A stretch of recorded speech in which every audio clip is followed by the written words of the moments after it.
All right, let's get right into it. When a marriage ends, things get complicated fast. But where family law and federal tax law crash into each other, well, that's where things can get downright dangerous, especially for custodial parents. Today, we're doing a deep dive into that exact high-stakes environment, focusing on one of the trickiest situations out there, releasing a child's dependency claim. So this is the million-dollar question, isn't it? On the surface, it seems like a simple yes or no. But the truth is, it's a walk across a very thin tightrope. The whole thing is governed by incredibly rigid IRS rules, and just one misstep can mean losing huge tax benefits and getting a massive, unexpected tax bill. Okay, to really get this, we have to wrap our heads around a key legal concept: statutory bifurcation. It sounds complicated, but think of it like this. The tax code intentionally saws the tax benefits for a child in half. It's not an accident, it's designed this way.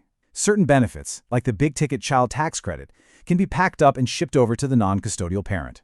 But other key benefits, like the incredibly valuable head of household status, are permanently anchored to the parent the child actually lives with. This split is the source of all the confusion, and honestly, all the risk. So here's our game plan for this technical breakdown. We're going to start with that bifurcation concept. Then we'll unpack the dependency rules. We'll look at the nitty-gritty of the Form 8332 transfer, dive deep into the head of household battle, see what we can learn from actual tax court cases, and then wrap it all up with a solid playbook for professionals. A tale of two tax returns. I love that phrasing because it's exactly what happens. When that form gets signed, the custodial parent ends up with a tax return that's basically telling two different stories at the same time. And you know who really doesn't like contradictions on a tax return? The IRS. It's an open invitation for scrutiny. Let's put this dilemma in plain English. The second a custodial parent puts their signature on Form 8332, the entire game changes. They lose the automatic assumption that the child is their dependent. The IRS computer sees a tax return claiming head of household status, but wait a minute, there's no qualifying dependent listed. Bam, that's a massive red flag. And suddenly, the burden of proof flips entirely onto the custodial parent to prove they are still the keeper of the home. Now, to really understand this fight, you have to know the players. And in this arena, there are two competing sets of rules that decide who gets to claim the child. And let me tell you, it's way more complicated than just looking at who has legal custody. So on one side, you have the general rule. That's Internal Revenue Code Section 152C. Think of this as the default setting. It's the residency test, and it's pretty simple. Whoever the child lived with for more nights during the year gets the claim. But then you've got the special rule in Section 152E.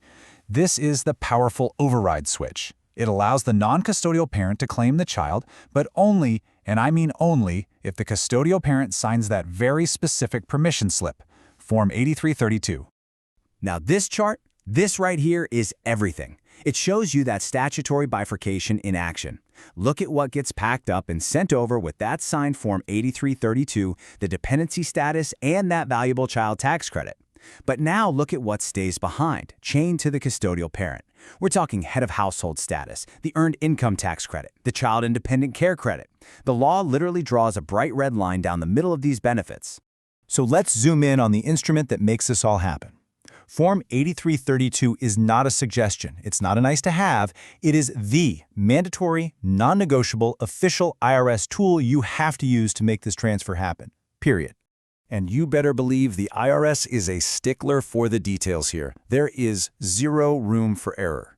For this form to be considered valid, it has to have all of these data points: the child's name, the exact tax years, both parents' names and social security numbers, and the most critical piece of all, the custodial parent's signature.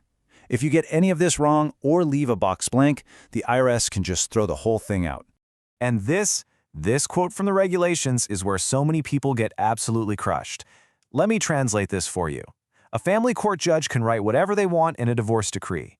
They can order the custodial parent to give up the exemption, but if that specific, signed IRS Form 8332 is not physically attached to the non-custodial parent's tax return, then as far as the IRS is concerned, that court order might as well be written in invisible ink. Federal tax law wins every single time.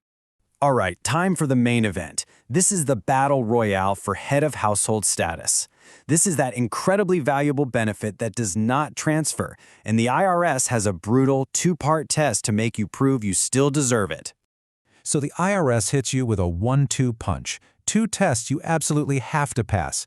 The first one, the qualifying person test, is usually a gimme. Did the child live with you more than half the year? Yes? Okay, easy enough.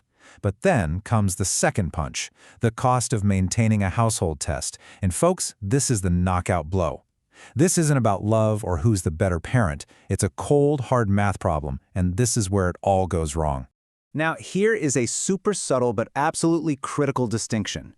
The tax code uses two different words, support and maintenance. They sound similar, right? But in the eyes of the IRS, they are worlds apart. For the regular dependency support test, you get to include the fair rental value of your home. But for the head of household maintenance test under IRC Section 2, you can forget about fair rental value. It is explicitly not allowed. The IRS only wants to see one thing, cold hard cash that you paid for rent, mortgage, taxes, utilities, and food. Okay, let's make this real. Let's run the numbers. Imagine your total household maintenance costs for the year. We're talking the absolute basics, rent, utilities, food. It all adds up to $30,000. Now, let's say you're the custodial parent and you receive $20,000 in child support over the year. What do you do with that money? You pay the bills, right? You use it to cover the biggest expenses, like the rent and keeping the lights on. It makes perfect sense. And here comes the gut punch. The IRS follows the money. They trace every dollar back to its source. And because that $20,000 came from the non-custodial parent as child support, guess who the IRS says paid for 2/3 of the household costs? Not you. In their eyes, you only paid for $10,000, or 33% out of your own pocket. And boom, just like that, it's over. You had the child living with you all year long. You fed them, you cared for them, you provided a home. But because you didn't pay for over one half of the costs from your own funds, the math doesn't work. Head of household status is denied. You're forced to file a single, and you probably owe thousands more in taxes. It's brutal. Now, if you're thinking this is all just some theoretical exercise to scare you, think again. Let me introduce you to the U.S. Tax Court. Its archives are basically a library of horror stories from real taxpayers who fell into these exact traps. Let's do a quick speed round of the greatest hits from tax court. Case after case tells the same story. Rivas v. Commissioner taught us that just saying the child lived with you isn't enough. You need proof, like school records. Snellgrove at Armstrong drove home the point that federal tax forms will beat a state divorce decree every time. He v. Commissioner was just brutal, basically saying that fairness has nothing to do with it, only a signed Form 8332 matters. And don't forget the emancipation cliff. Once a kid turns 18, they're not legally in custody, so this whole special rule and Form 8332 just evaporate. Okay, that was a whole lot of bad news. It feels like walking through a minefield, right? So how in the world do you get to the other side safely? How do you protect yourself or your clients? Well, it's all about being proactive. Let's get into the professional's playbook. The best defense is a great offense. And in this case, that means building what I call a shadow file. Think of it as your prepackaged audit defense kit, ready to go. You build this before you even think about filing the return. It needs a residency log, literally a calendar where you mark every single night the child slept in your home. It needs official records, school, doctor, with your address on them. And here's the big one. It needs a detailed expense ledger, a spreadsheet that clearly separates household costs from personal child support costs and proves you paid for over half the maintenance from your own money, not from child support. And of course, keep a copy of that signed Form 8332. And for any family law attorneys listening right now, words matter. Vague language in a divorce decree is your worst enemy. You have to be surgical. An effective decree needs to spell it out precisely, that the custodial parent agrees to sign Form 8332, but explicitly retains the right to claim head of household as long as they meet the statutory tests. This manages expectations and perfectly mirrors the reality of the tax code. And that brings us right here to our final thought. The ink is dry on the divorce papers. Everyone's signed on the dotted line. So, is it over?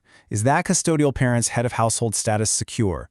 The answer is absolutely not even close. Because in this high-stakes game, the divorce decree is just the ticket to get in.